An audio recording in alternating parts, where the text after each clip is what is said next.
Lance Hall here for Let's Discuss with Lance Hall. Happy to welcome Billy Morris to the program tonight. How you doing, Billy? I'm doing great. Thanks for having me on. Absolutely. I thank you for your time and talking to me. Billy Morris and the Sunset Strip holding all the aces out Friday, August 24th. A killer album, Billy.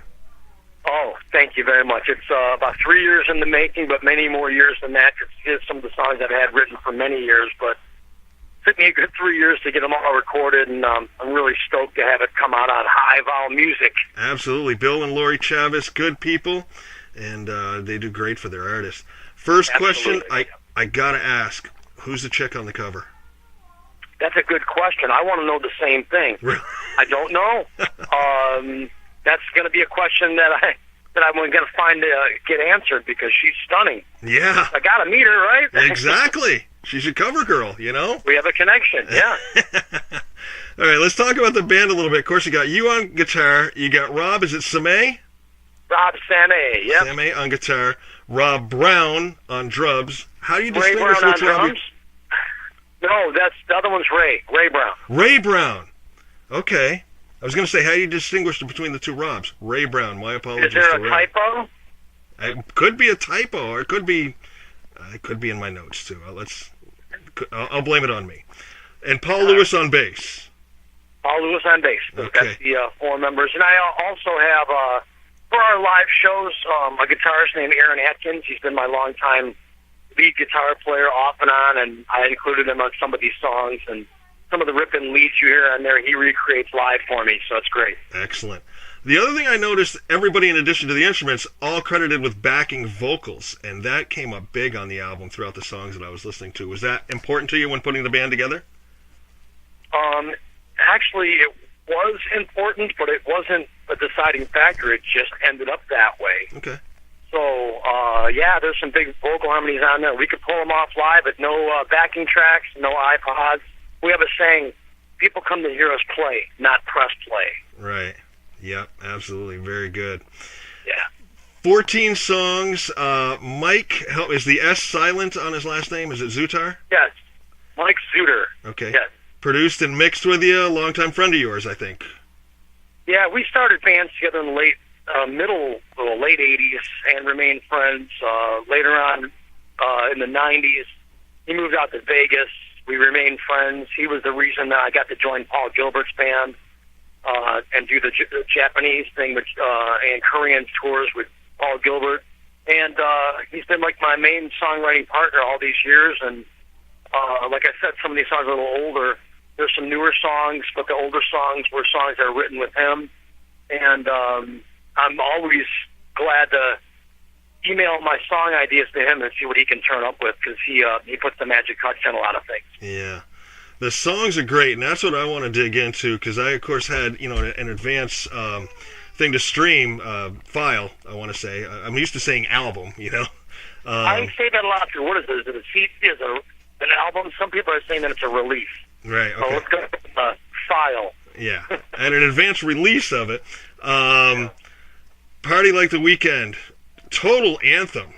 Is that a new one? Is that one you'd had for a while? No, that's a brand new one, and I'm glad you called it an anthem, because I sat down to write the lyrics for that song, and I wanted it to be an anthem. And like the songs in the past that I wrote were all serious about experiences and breakups and everything I've done. But this one, I wanted to recreate the fun songs like Rockin' All Night and Party Every Day and Nothing But a Good Time, kind of tongue-in-cheek, just kind of giggling while I'm writing the lyrics. And the lyrics are written in a matter of 20 minutes, and it's become our most catchy, memorable song. So Party Like the Weekend Never Ends is our first single, and I'm really happy. When we play it, if you've never heard the song, when we play it, you're singing it by the end of the song, and that's very cool for me to see that happen. Very cool. Title track, Holding All the Aces, absolutely timeless to me, Billy. I mean, that was a tune that's fresh, but it's got a great retro, Yeah, that was a song also that I sent out to a producer in Boston. His name's Mike Woods. And I sent him a lot of my songs, and he would be like, I can do something with this, I can't do anything with this, I can do something with this. And that was one of the songs that he gravitated towards. So a lot of the special effects and harmonies, and he actually kind of did rearrange the song a bit too from the original demo, and what he did to it, very, very pleased with the outcome of his production. The guy's name's Mike Woods. You can look him up at MikeWoodsMusic.com. He's just a great recording producer, guitar player, vocalist, songwriter, and somebody I respect a lot. Very cool. The tune that really jumped out at me, and I got to tell you, I was sitting in my chair last night listening to it on my laptop, and I looked over, and my wife was sitting on the couch, and she's bebopping her head along to it, was Stop Me. All right. That, Billy, is a bona fide hit. I mean, thank you. I mean, funky. Am I hearing keyboards in that? You're hearing keyboards, and that's my my take on a little bit of an influence by the Romantics. Okay, yeah. I kind of felt that. Yeah. Bassline reminded me slightly of some of the stuff that the Fix used to throw in with their bass. Yep. I kind of feel like this release has a pretty wide variety of styles, and that's definitely right down that alley right there. Well, that's what I was going to get to next. Then I got down to Mr. Ed. Bit of a right turn there, in style. Yeah. Well, like I said, written about experiences, and everybody's been burned by some people, and that was an experience of getting burned by somebody, so had to write some lyrics about that guy. Yeah, very cool. The next tune that I loved, I mean, these were all great, great songs. This is just 14. I know all killer, no filler is overused, but it's true. Thank you. When it comes to this. All the right words.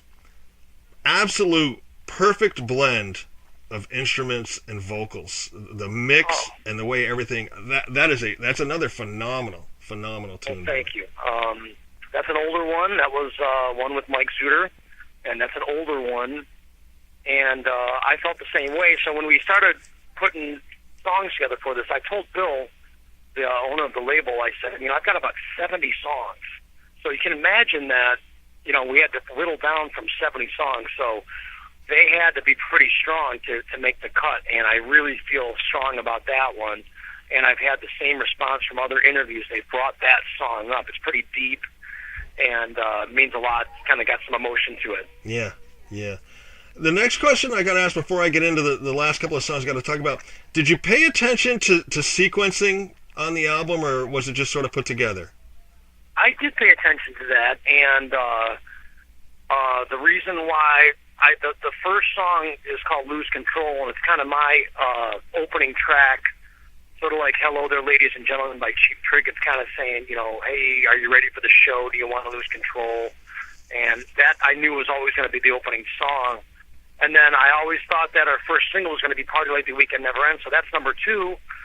I felt really strong about Holding All the Aces because that song, along with Party Like the Weekend Never Ends and Lose Control, were written specifically brand new. I didn't just want to put a CD out with a bunch of older songs. I wanted to write some new stuff. Yeah. And once that song turned out the way, I was like, that's a great follow-up to Party Like the Weekend Never Ends. So yeah, I did pay attention to it. Mm-hmm. As a matter of fact, the album was originally 13 songs, and the last song was the ballad, and it was called Cold and Bittersweet. Right. And Bill from the label called me. He was like, I love everything, but I don't want to end with the ballad. Mm-hmm. You have anything metal? I'm like, I got metal for you. So the last track's called You Won't See Me Coming, and it ended on a metal note, and that's about the kind of the inside scoop on the arrangement and the sequence of the song. Yeah. That was what I was going to bring up. The way you come out of Cold and Bittersweet, you kind of give everybody a little bit of a breather there with a ballad, and then the way it comes back into You Won't See Me Coming, that segue is absolutely brilliant. You bring it down, jack it back up for the end. Yeah, and the reason why that song made it was I want to say that I gave that song to Bill for a record company sampler release that he did for his label, and it wasn't originally supposed to be on the album, but we kind of thought, all right, let's not end it with the ballad, let's not end it with Unlucky Number 13, so we made it 14 and put that song on there. Very cool. Been watching your Facebook page the last few days, some of the band practices and stuff. You guys drink a lot of beer. Well, and that is funny because everybody left and I was locking the shop up, and I looked at the garbage can and I saw all those beers, and I thought, wow, that's a band picture right there. So I snapped it, and we've got the hugest response for that. But what people don't understand, it was like there was a lot of hanger-oners in the studio that night. Right, yeah. And my partner, Todd Chason, from the food trucks and the band Tough, any of the Bud Light bottles were his. And there weren't any other Bud Light bottles because there was a little note in the refrigerator not to touch his Bud Light bottle. That's great. That's great. Well, I got to tell you, I work for a beer distributor out here in Vermont, and you guys are drinking all the beers that we distribute, so good job. Nice. You know what? I am that guy. I am Genesee. I am, well, the funny thing, you see us drinking the Zimas? I found Zima at Walmart. Wow. They re-released it, and I bought it as a joke, because we always kind of joke about on stage, like, hey, man, the drummer's looking for a drink, and anybody get him a Zima? And I found Zima walking the walls of Walmart, so we finally, after about a month of it being in the backseat of my car, broke it out and drank it that night. Very cool. What else was in that? There was some Bush. Genesee and Bush Light. Oh, I love Bush. Yeah. Now, I'll tell you what, if you really want to really hit the bottom of the barrel, there's a wholesale store in the Midwest called Costco. Have you heard of Costco? Oh, yeah, we've got them out here. Okay, go down the aisles of Costco, and they have their own brand of beer, Kirkland. Ooh. And you can buy a 48-pack of Kirkland for $21. Wow. I bought a 48-pack about 2 months ago, and I still have cans in my fridge at home. So that's the bottom of the barrel. Chatting beer, music, and a whole lot more here, and let's discuss with Lance with Billy Morris and the Sunset Strip. On a slightly more serious note, in one of the live videos I saw, you had a lady there named Heather. You're involved with Coach for Kids. I wanted to talk about that just for a second, just to bring that up. I'm glad you brought that up. So there's a local radio station host, Mike Trevisano. He's the #1 daytime talk show host. Been that way for like 25 years. And every year he does a Coach for Kids benefit, and he raises, like thousands of dollars for Coach for Kids. Well, this is his last year doing it, and he picked Billy Morris and the Sunset Strip to do it. And we brought in some of our friends. We have an Elvis impersonator that's going to be doing some songs. I have a singer coming in from Vegas, originally from Cleveland, this guy named Billy Fisher. They call him Little Billy Fisher. He can sing all the Motown and all the high stuff like nobody else can. Nice. And then for the girl parts, Heather has been a longtime friend of mine, and she called me a couple of years ago. She's like, you know what, I want to sing again. I want to get back out there and sing. So for special benefits like that, Sunset Strip played a real big benefit called the Prayers for Maria benefit. It has to do with brain cancer for children. She came out and sang for that. So the benefits and the high prestigious shows, like for instance when we play for the Cleveland Browns, she comes out for those. Nice. It's just that when we're playing the dumps that we play around those, she doesn't come out for those. But the Coach for Kids thing is going to be great. We're going to raise over $500,000, and we're just the entertainment part of it. It's not our thing. We're the entertainment part of it, but it's a thing of a man called Mike Trevisano, WTAM.com. One of my favorite guys to listen to. I always say I agree with 99% of what the guy says, and he's always aggravating everybody. He's one of those guys, so he's a great listener. Excellent. He's got his own channel on iHeartRadio as well. Oh, cool. I'll have to check that out. Yeah. The one thing I got to ask you about, and I'm going to try and tie this in with an older band of yours. I noticed a lot in some of the song stylings, and particularly your vocal, your delivery, and your phrasings, to me had a bit of an Ace Frehley vibe to it. Well, that could just be a subliminal thing because my father's a musician, and I remember him buying the first Kiss record when it came out. Mm-hmm. And I think we still have that in the family connection. But how many people, being a rock fan, have bought Kiss Alive 2 and sat there and opened that album cover up and listened to Kiss Alive 2 and looked at those pictures and had the tattoos and just studied all those pictures. So I guess that would be like a subliminal influence growing up listening to that stuff over and over and over again. Cool. Because the one thing in researching you, I got going through some of the old bands you're in, and one was called Fractured Image, and I wonder if there was a reference to Fractured Mirror off of Ace's solo album there. No, but that's a good story. I was like 16 years old in 10th or 11th grade, and a buddy of mine showed up. He's like, this band downtown, Fractured Image, they're looking for a guitar player. You know, one of those ads in the back of the local music paper. Yeah. This was way before the internet. So we went down and knocked on the door, and they had a guitar player, and they were practicing, but we knocked on the door with my guitar and my little Marshall amp, and they kind of chuckled because I was this little guy, you know, in 10th grade, 11th grade. It was a long time ago. So they're like, well, come on in and set up. Let's hear what you got. So I did, and I did a bunch of two-handed Eddie Van Halen stuff, which was pretty groundbreaking for early 80s, 83. Yeah. And the drummer and the bass player went outside, and they had a little talk, and they came back in and fired the guitar player and hired me on the spot. Like, you're out, you're in. I'm like, all right, I'm in a band now called Fractured Image. Oh, cool. That's that story. That's a good start, and told that story to years. Cool. I mean, you had some bands with some great names. Now, I'm hoping I got this correct. You were in a band with your mom, Mudflap, Mabel, and the Hubcaps? Damn, you did some digging. Yeah, I was in an all-occasion band with my mom, 14, 15 years old, playing weddings and all-occasion events. And but we were playing modern rock, and that modern rock was Pat Benatar and John Cougar and Tom Petty, like Hit Me With Your Best Shot and Hurt So Good. So I was playing all that stuff, and it was modern rock with my mom. Cool. As well as 50s and 60s. It was an all-occasion band, so we had a wide variety of music. And then your dad and your brothers were in a band called Eddie and the Edsels? Yes, it's my dad and his brothers. So his brothers, okay. Yeah, and my father has been playing music his whole life, you know, and they still play out to this day, Eddie and the Edsels. They do 50s and 60s, and they do it authentic because they were playing it when it came out back in the 50s and 60s. They still play it to this day. Very cool. So I definitely have a little of that influence in me because, you know, when I started playing guitar, that's what my father showed me. I played live on stage at 6 years old. I played lead and sang lead on Johnny B. Good as a 6-year-old. Wow.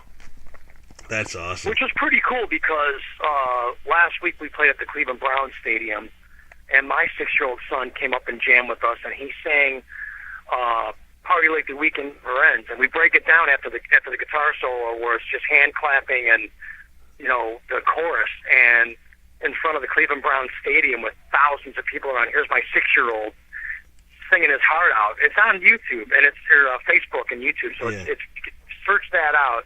It was really cool seeing him. That is excellent. I can't remember which band it was in, but and I'm hoping I got this right too. In like a span of like a week or 10 days, you opened for Ted Nugent, did a dinner dance at a golf club for a formal, and then provided music for a pig roast. Yes, that's the life and times of Billy Morris, for sure. Yes, for sure. What an honor to open for Terrible Ted. Yeah. You know, we went out there, and it was like at a state fair, and it was packed, and we went out there and just totally kicked ass. I'm like, oh my God, we just crushed this crowd. But you can't live up to anything that Ted Nugent would do. And he came out, that's great. Yeah. Ted is Ted. Oop. Guy down. That's Ted Nugent. Yeah. A very humbling experience. Absolutely. I also read a story when you first met David Lee Roth, as you were starting to have a conversation with him, a stripper caught herself on fire. Yeah, we were opening for David Lee Roth, and I was like, you know, I'm gonna find David Lee Roth. I'm gonna travel around all the stripper clubs in Cleveland. And I walked into this bar called at the time it was called Tiffany's, and I walk in, and there's Dave, stage side, you know, with his security around him.